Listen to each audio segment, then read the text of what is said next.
Um, Back when I was in middle school, I had a friend named Jake. His name was Jake Smith, and I also had a friend named Ryan. And they were both white. And one day, second semester, it's part of it. Okay. It's important. And second semester, there was a black kid calling them a lot of names, you know, like crackers, a whole bunch of racial slurs, like really, really bad. And they didn't do anything for like a good week, but he mostly harassed my friend Ryan. And so Jake stepped in one day and said, like, how would you feel if we called you a nigger? And then he got upset, told the teacher, and then the teacher told the principal. The principal was black. And then the principal called Jake up to the office, and Jake explained everything to him about what he was saying, that one kid was saying throughout the last 2 weeks. And the principal said, all the things he said were not racial slurs, but what you said was. So he got suspended, and then the other kid just got removed.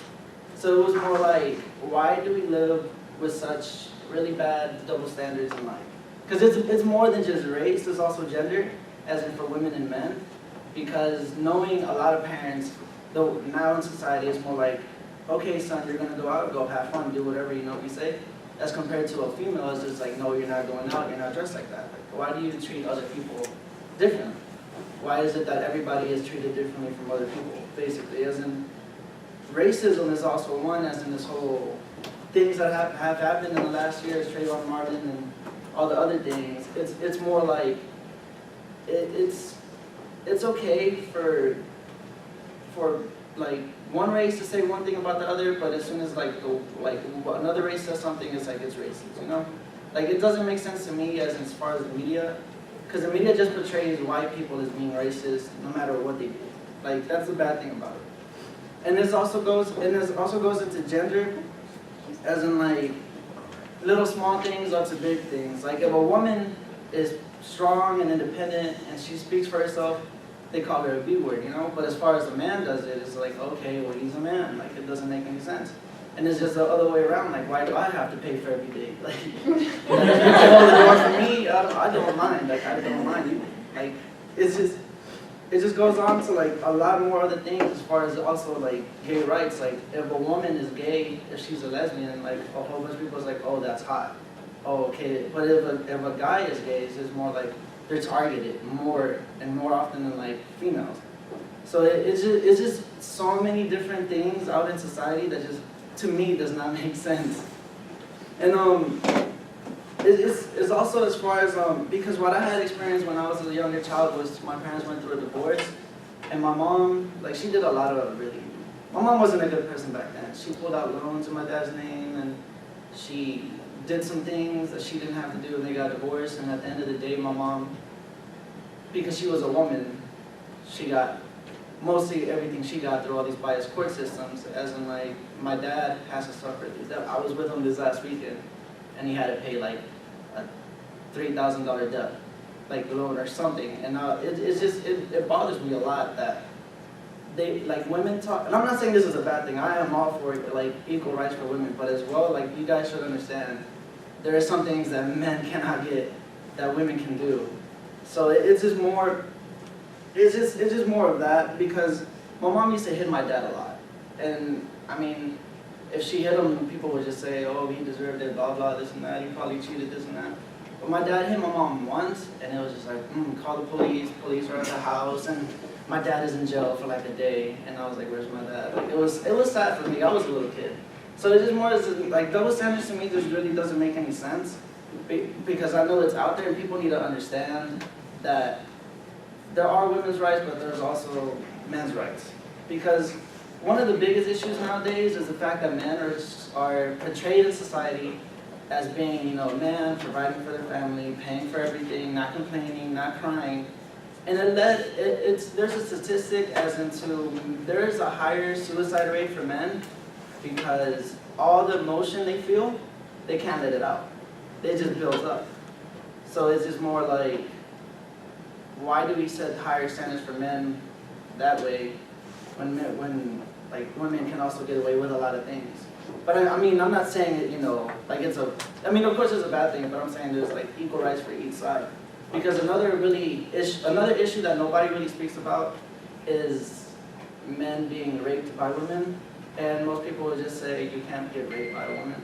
Because as far as if a woman gets raped, you know, there's this saying BS, as in like, oh, she probably was asking for it, you know, and it's like, why did you say no? Why did you know?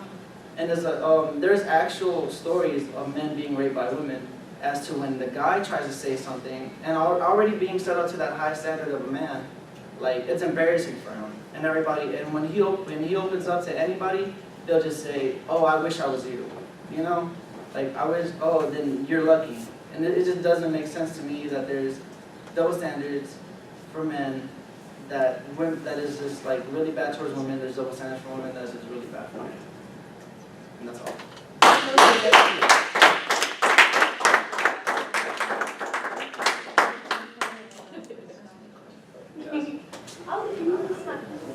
I agree with you wholeheartedly. There's a lot of double standards that come with that.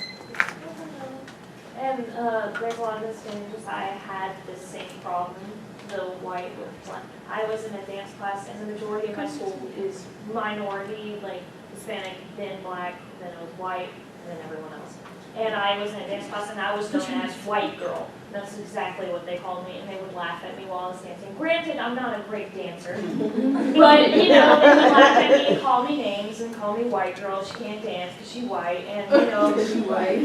This is all my life. And do you believe, like, what is your argument? Are we saying to drop all double standards completely, even though there's some truth to some of these?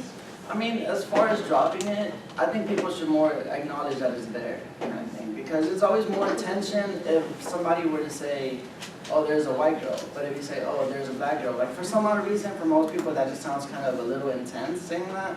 So as far as dropping it, I don't think that'll ever happen. You know, because nobody will ever be treated equally. But I think it should just be like mostly acknowledged by everybody nowadays. Is there another question? Yes, right. I don't really know how to kind of approach your speech, because to me it has a lot of problems to say this. I will agree with you that there are pronounced double standards in a lot of areas. There are definitely expectations of genders and races, and they interact with each other in completely different ways. But there's a lot of circumstantial difference between more privileged groups and unprivileged groups of people in the world that lead to different things having worse connotations than others. Say, for example, cracker to the N-word. So Ryan, what's your question to him? I guess I don't really have a question so much as a list of criticisms and things that make me uncomfortable about it. Okay, well, why don't you hold off on those and talk to Miguel about that later? Because we're going to move on to Alani. Yeah.